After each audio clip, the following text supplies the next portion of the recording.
Hello students, welcome to my channel.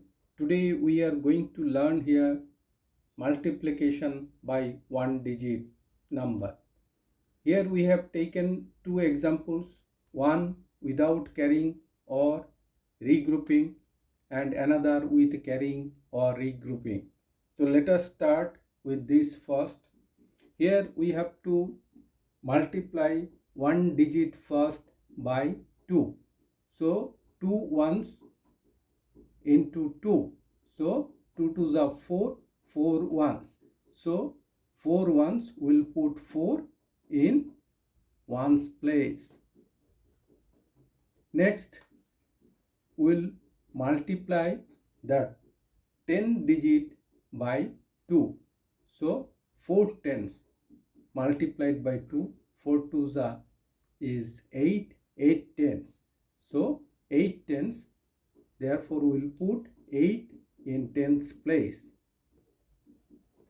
So 84 is the answer for this multiplication.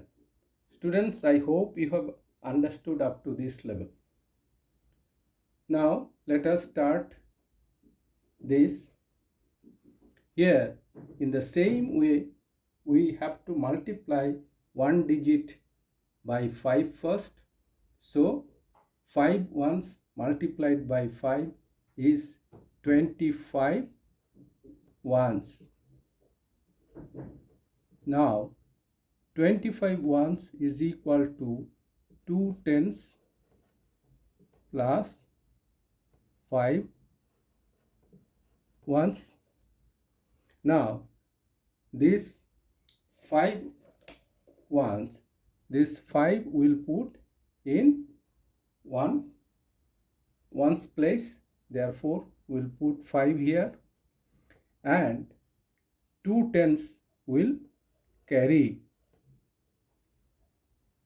Therefore next we'll multiply tens digit by 5. So 3 tens multiplied by 5, 3 fives are 15 tens. So 15 tens plus we have this 2 tens. So 15 tens plus 2 tens is equal to 17 tens. Therefore in tens place we'll put 17. So 175 is the answer for this multiplication. Students, I hope you have understood this problem. In case you find this video useful, please like it, share it, and also subscribe my channel for more such videos. Thank you everybody.